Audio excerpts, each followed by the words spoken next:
gather not merely to observe a monthly tradition.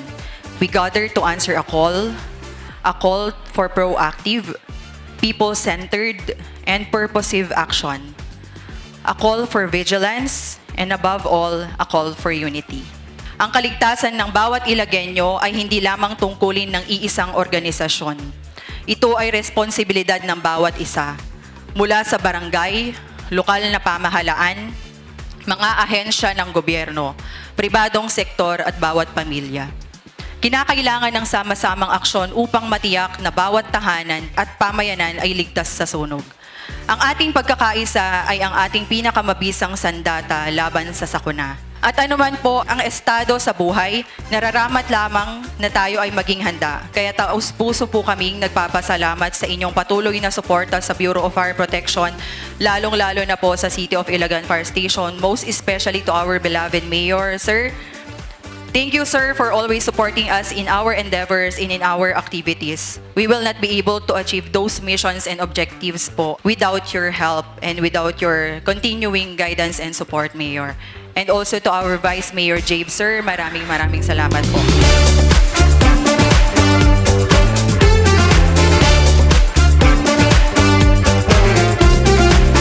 It is a great honor and privilege to introduce a distinguished leader whose vision and dedication continue to guide our city toward progress and excellence.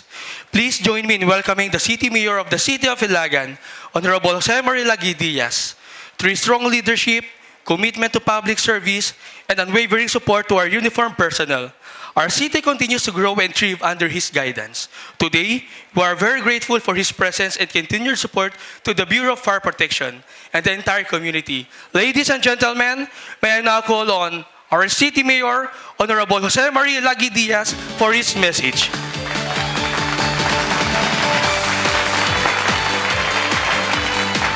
Thank you so much. Please be seated.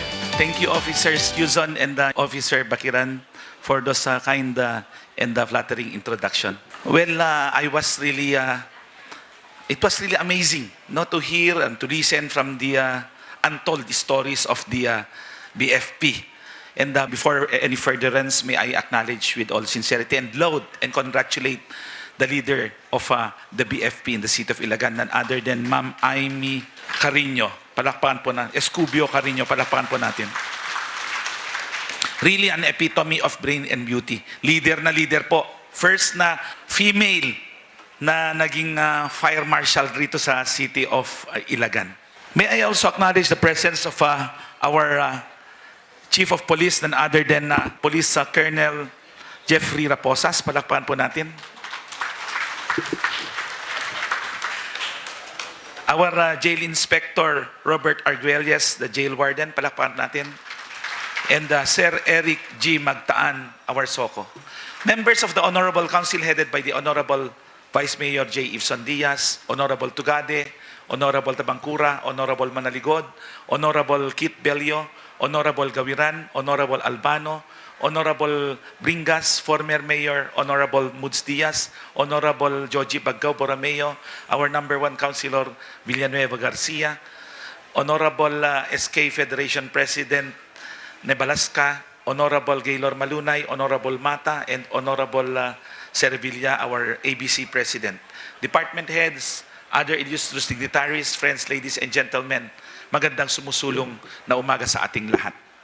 Alam nyo, siguro ito ang dahilan kung bakit napakaraming mga applicants sa BFP na nagpapa-endorse po rito sa inyong humble representation.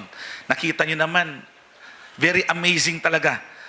Yung sabi ko nga kanina, nakita nyo yung mga uniforms pa lang nila, kaya talagang very elegant, sabi ko, yung mga ibang mga uniforms nila na iba't iba. Palakpakan po natin ang BFP.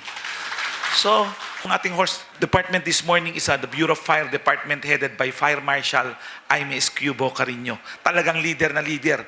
Makita nyo yung very responsive in the calls of the time. Lalong-lalo na dito ngayon, wala masyado tayong mga victims po ng fire. Because a leader can never succeed without the help of the acolytes. Sabi nga nila, tulong-tulong.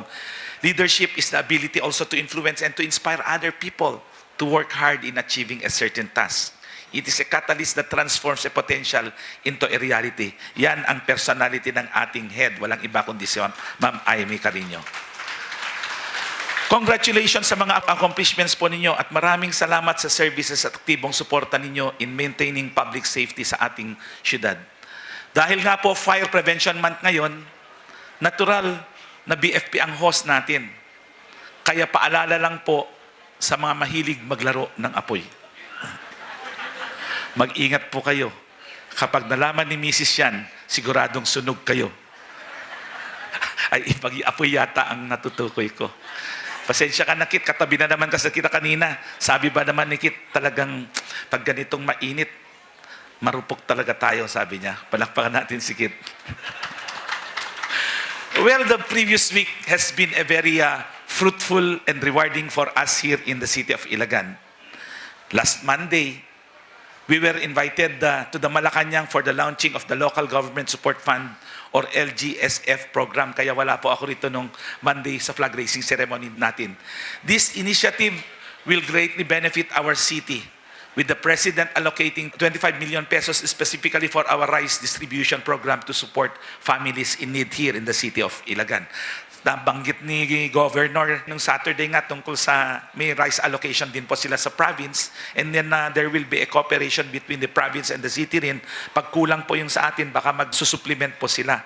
And later on, after our flag raising ceremony, may I invite the members of the Honorable Council para i-identify natin kung sino ang uunahin natin bibigyan, ang sinong bibigyan po natin, especially yung mga vulnerable na mga constituents natin or yung mga marginalized. Well, pag-uusapan po ito ng executive department natin in close coordination with the Sangguniang Panunsod para magawa natin ang proseso ng distribution ng bigas. Mamaya po, pag-usapan natin. Ayon sa direktiba ng ating Pangulo noong pinulong kami sa Malacanang under the bigas para sa masa, mabibigyan ng 10 kilong bigas every after 2 months ang mga beneficiaries nito. Ibig sabihin ay 6 times sa loob ng isang taon po tayo magdi-distribute sa household kung sakaling mapag-usapan natin if with the concurrence of the members of the Honorable Council. So kita nyo, itotos natin sa lahat para sa pagdi-decide. Additionally, under the LGSF program, we are set to receive another 25 million, sabi ko nga, na dedicated to vital infrastructure projects that will enhance our community in Ilagan. This will add to the various infrastructure projects of the LGU that will further boost our infrastructure development. Moreover, we have entered into a memorandum of agreement with the Department of Education. Nagpapasalamat ako sa members ng Council for clothing me the authority to enter with the memorandum of agreement with the Department of Education led by Secretary Sani Angara and the City of Ilagan na magmomowa po. Witnessed by no less than the President. This agreement will pave the way for the implementation of the National Classroom Building Construction Projects of the DepEd po dito sa City of Ilagan. So ang magiging implementor po nito ay ang ating local government unit. Palakpakan po natin ang DepEd and the LGU. The MOA delegates to the city government the implementation of the Classroom Building Program as the City of Ilagan is pre-listed as eligible city to participate in this program, ensuring our swift and smooth construction of school buildings. I am glad also to highlight today the successful inauguration of the 1.8 billion pesos mega feed meal project in Kabandungan 2nd held last Saturday. Nagpapasalamat po ako sa tiyaga at saka sa sakripisyo nyo na nakipagkaisa rito sa programang ito. This is now the product of the local economic investment promotion headed by Attorney Danver Arsaga. Ito na po yung effort na ginawa natin na business matching po at saka kung paano natin ini-invite ang mga investors po natin rito sa City of Ilagan. Maybe acknowledge sa Danver. Asan si Danver? Ang ating local economic investment promotion. Palakpakan po natin si Danver. Well, this state-of-the-art facility will not only enhance our local agricultural sector, but also create jobs and stimulate economic growth in our area. In like manner, addressing one of the legislative and executive agenda of this humble representation and the legislative department, yung tinatawag natin na food security goal, local food security goal. Sustainable actually. Napakalaking bentahin na naman natin dito sa Ilagan dahil ang feed mill na ito ay magsisiguro po sa mga corn farmers natin ang stable price na ibebenta po nilang mais. At magkakaroon ng dagdag na kita para sa kanila. Dahil hindi na kailangan i-transport pa outside of Ilagan or Isabela. Dito pa lang sa atin, dahil sa laki ng capacity ng feed mill na ito, kayang i-absorb ang lahat ng mais natin dito sa Ilagan. Not to mention, and magkakaroon pa ng maraming job opportunities para sa ating manggagawa. Asan na si Paul Sanidad?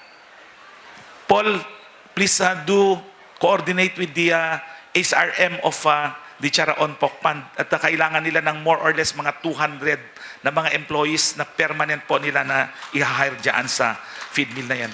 And from the results of our constant meetings and discussions with the officials of CP, Foods and the Kasephan Group and FAMSAM, they are contemplating to put another feed mill complex. Kasi yung pinakita nating suporta sa kanila, pinakita nating pagkakaisa, yung target nila na 1 million, supposedly 500 ang production nila ngayon ng hogs every year, idodouble na nila ng 1 million ngayon and then very near magiging 2 million. So kita nyo yung maraming mga employments na i-create po natin at saka yung preparing our landscape in the city as the next agro-industrial center of Cagayan Valley or Northern Luzon.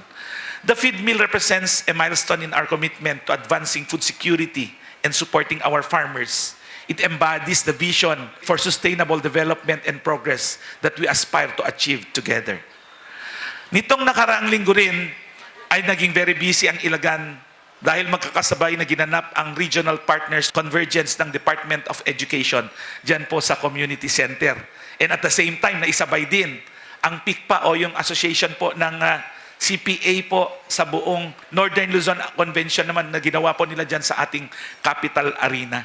So magkasabay yan, napakaraming tao rito noong Friday yun, Friday yun, Jabe, mabuti andyan si Jabe na laging kasama ko na pag hindi ako makapag-attend sa isa, kasabay rin kasi niyan yung mga investors natin international na dumating.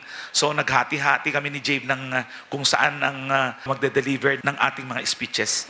These regional events were attended by participants not only from Region 2 but also coming from other regions in Northern Luzon. These activities only manifest that our city is fast becoming to be the meetings, incentives, conferences, and exhibition or yung MICE Center in the region na tinatawag natin na ipapa-accredit ni Chris in the very near future para sa ating tourism.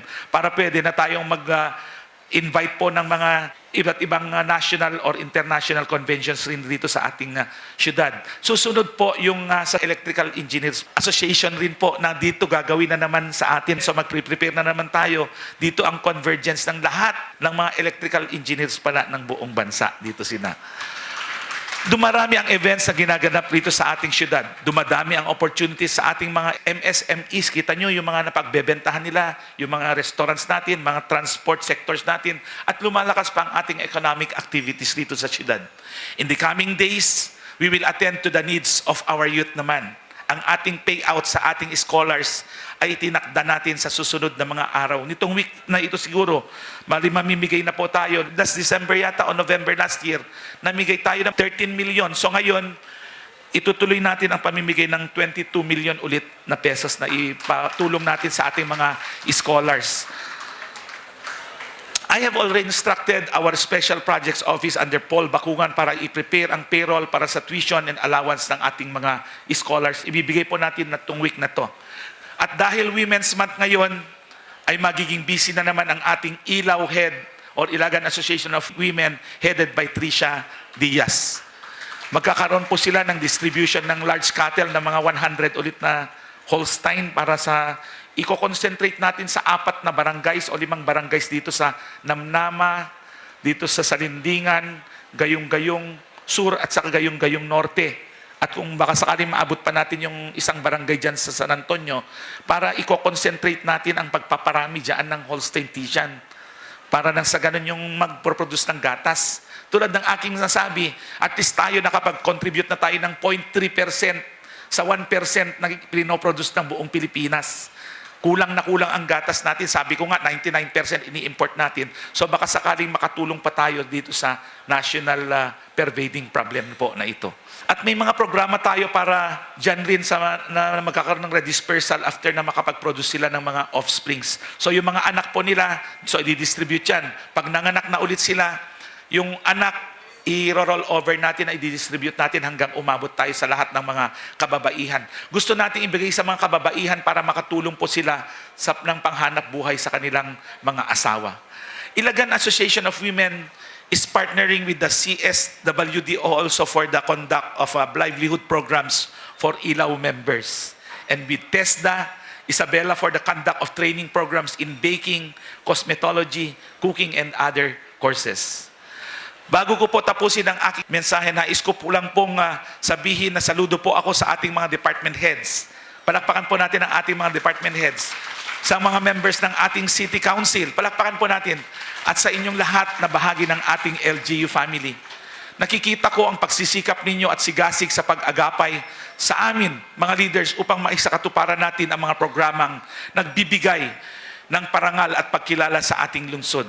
From the bottom of my heart, I wish to thank and congratulate all of you for your continued support. Special mention, kinyayo ang amin apong 91 barangays, ang aking taos na pusong pagpasalamat rin po sa inyo. No work is heavy when we have you all, my LGU family and our 91 barangays. Kasama po tayo, nagtutulong-tulong tayo. Truly enough, in unity we find our strength. Together as one, we are an unbreakable force, and when we stand together, we create a vibrant city where everyone flourish.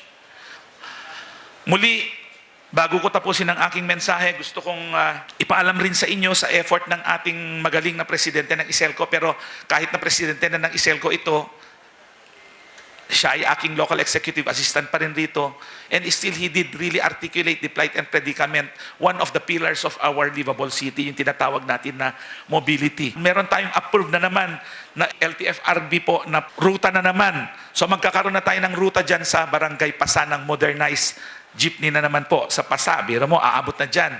Magkakaroon tayo ng modernized jeepney rin dyan sa Kapelian. Ganon din sa Paluweg, yung mga far-flung barangays na natin. Barangay San Antonio, ng pinakadulo ng San Antonio, sa IS-24, sa Kapaliweg. So magkakaroon na tayo ng ruta ng mga jeepneys dyan, addressing mobility pillar of our livable city. And then Centro Alibago via Kalamagi, dadagdagan po natin. And then additional units rin ng Centro Bliss, Centro to Alibago, Baligatan to Centro San Antonio, magkakaroon ng panibagong dagdag na mga units ito. Meron tayong nakausap na naman magiging memorandum of agreement ng mga ibang cooperatives po natin. Yung isang investor natin na AutoKid. May investor tayong AutoKid rito. Malapit na sila magbukas by next month siguro. And then Baligatan to Gayong Sur, magkakaroon rin ng additional na ruta dyan. Baligatan to San Juan, Baligatan to Villa Imelda, Baligatan to Santa Isabel, Baligatan to Bagong Silang, yung dulo naman ng Western, Baligatan to Mangkuram, and Centro Bliss via Baligatan. So ang dami ng ruta niyan para ma-address natin yung mga mobility natin. So total units class 2 with 29 modernized jeep po naman ang madadagdag pa ulit. Ongoing rin nilalakad ni Sherwin ang panibagong ruta din kasi pag naitayo na natin itong City of Ilagan College natin, pag yung mga estudyante na manggagaling ng Quirino, our neighboring and adjacent municipality, magkakaroon rin tayo ng ruta ng jeepney rin po dyan na modern, mula Quirino papunta sa Ilagan o Baligatan. And then isang ruta rin po na mula Delphine Albano papunta po ng Baligatan or vice versa. So ito yung mga development. At hindi lang po yon, para talagang we are really abreast and upgrade rin po natin ang services natin, magkakaroon na rin po tayo ng Grab rito sa City of Ilagan. At hindi lang basta yun, pati food Grab, City of Ilagan na rin. So kayo, mga social rin kayo minsan tinatamad na kayo pag gabi, gusto nyo mag-midnight snack, pwede na kayo magpatawag, hindi na kayo lalabas. Okay? So, nitong coming days, ma-effectuate lahat itong mga plans natin na ito. So, muli, maraming salamat sa inyong lahat. Mabuhay po tayong lahat. Mabuhay ang Ilagan, and to God be all the glory.